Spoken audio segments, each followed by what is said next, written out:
नमस्कार बंधुरा welcome to ग्रिहिनीर हेसेल। आमी मुनमुन आबारो चले एसेछि आपनादेर काछे सुंदर एकटा नानेर रेसिपि निये।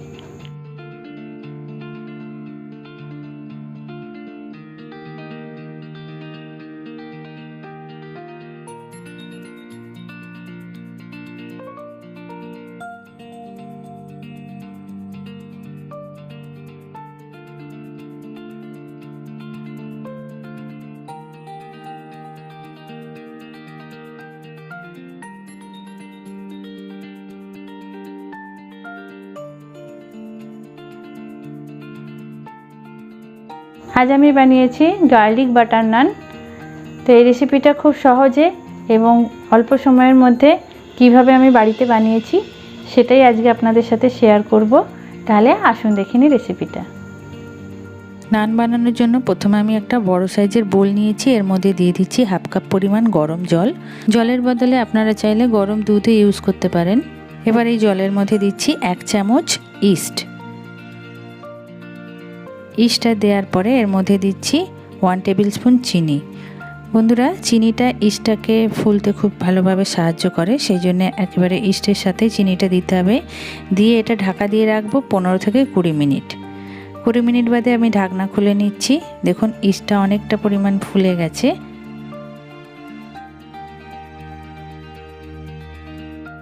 এবার এর মধ্যে আমি দিচ্ছি 2 টেবিল স্পুন টক দই আর দিচ্ছি স্বাদ মতো নুন।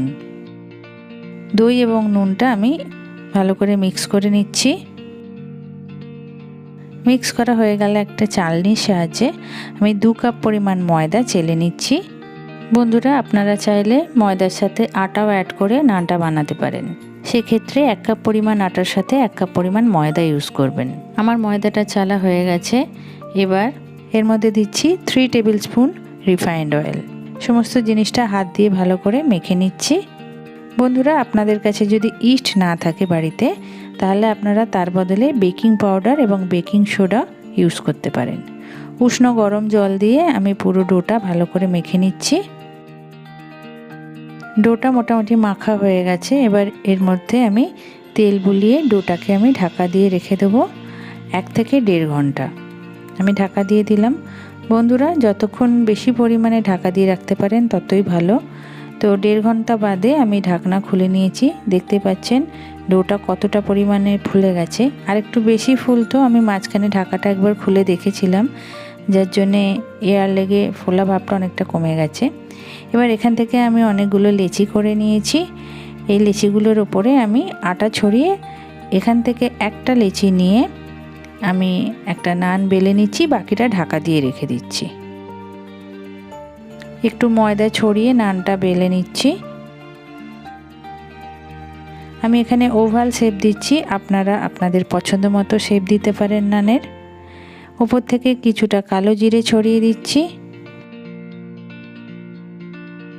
দিচ্ছি রসুন কুচি। রসুন কুচিগুলো খুব মিহি করে কুচোতে হবে।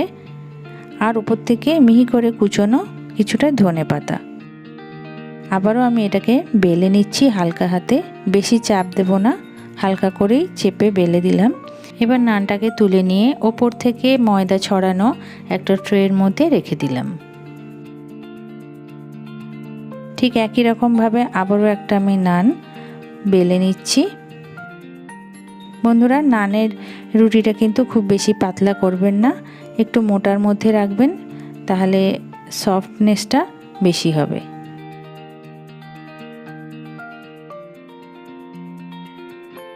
আমি এখানে 4টের মতো নান বেলে নিয়েছি, দেখতেই পাচ্ছেন। এবার সেঁকে নেওয়ার পালা। গ্যাস ওভেনে আমি একটা সিলভারের চাটু বসিয়ে নিয়েছি, যেটা সবার বাড়িতেই মোটামুটি অ্যাভেলেবেল। লোহার তাওয়া না থাকলেও চলবে, তবে ননস্টিকের তাওয়াতে কাজ হবে না। এবার নানের যে দিকটা আমি কালো জিরে দিয়েছি ঠিক তার অপোজিট সাইডে জল বুলিয়ে নেব হাত দিয়ে। নেয়ার পর চাটুর মধ্যে দিয়ে দিলাম। দেখুন দেওয়ার সাথে সাথে নানের বডিটা আরও ফুলতে শুরু করলো। এবার একটা সাঁড়াশির সাহায্যে চাটুটা আমি উল্টে নিয়ে নানের যে দিকটা আগুন পাচ্ছিল না সেই দিকটা এবার আমি মিডিয়াম লো ফ্লেমে সেঁকে নিচ্ছি। এই সময় খেয়াল রাখবেন গ্যাসের ফ্লেম যেন কোনো মতে হাই না থাকে, নাহলে কিন্তু নানটা পুড়ে যেতে পারে।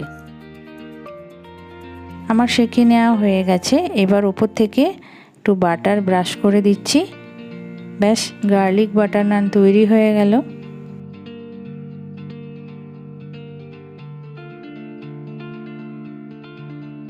ঠিক একই রকমভাবে আমি আরও একটা নান তৈরি করে দেখাচ্ছি। বন্ধুরা, যদি এইভাবে চাটু উল্টে করতে আপনাদের অসুবিধা মনে হয় তাহলে আর একটা পদ্ধতি দেখাচ্ছি, সেভাবেও করতে পারেন। একটা পিঠ যখন শাখা হয়ে যাবে তখন একটা চিমটির সাহায্যে মিডিয়াম লো ফ্লেমে গ্যাসেতে এইভাবে রেখে আপনারা অন্য দিকটা সেঁকে নিতে পারেন।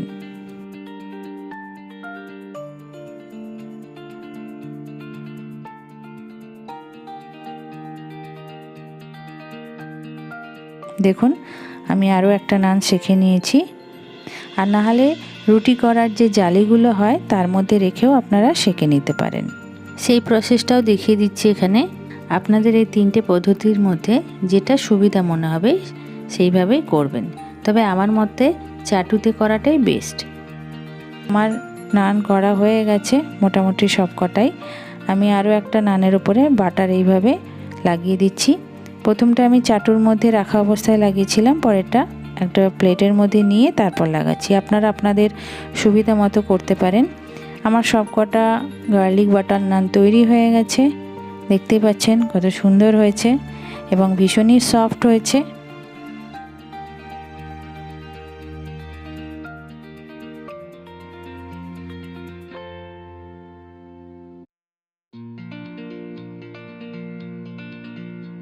দেখে নিন বন্ধুরা, একদম ফোলা ফোলা মোটা মোটা সুন্দর সফট গার্লিক বাটার নান আমি রেডি করে ফেলেছি। আপনাদের যদি ভালো লেগে থাকে তাহলে রেসিপিটা বাড়িতে একবার ট্রাই করে দেখবেন। আমি কথা দিতে পারি আপনাদের অবশ্যই ভালো লাগবে এবং এইভাবে বানালে একদম সফট এবং তুলতুলে নান তৈরি হয়। একটা নান আপনাকে এইভাবে দেখাচ্ছি মুড়ে, দেখুন কত সফট হয়েছে। একটু ছিঁড়ে দেখাই ভেতরটা কত নরম এবং কত জালিকাকার হয়েছে। নানের ভেতরে জালি যত বেশি তৈরি হবে নান তত বেশি সফট হবে। তাহলে দেখে নিন ভেতরটা কীরকম হয়েছে। দেখুন বন্ধুরা, হয়েছে তো একদম দোকানের কেনা নানের মতো।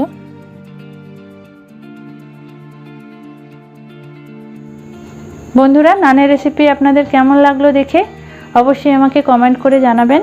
আর নান বানানোর পদ্ধতি যদি আপনাদের ভালো লেগে থাকে তাহলে ট্রাই করবেন আর আমার রেসিপিটাকে লাইক এবং শেয়ার করবেন। তার সাথে ভালো লাগলে সাবস্ক্রাইব করে আমার চ্যানেলের সাথে থেকে যাবেন। তাহলে আজকের মতো বিদায় নিচ্ছি, আবার ফিরে আসবো সুন্দর একটা রেসিপি নিয়ে। ততদিন সবাই ভালো থাকুন, সুস্থ থাকুন। নমস্কার।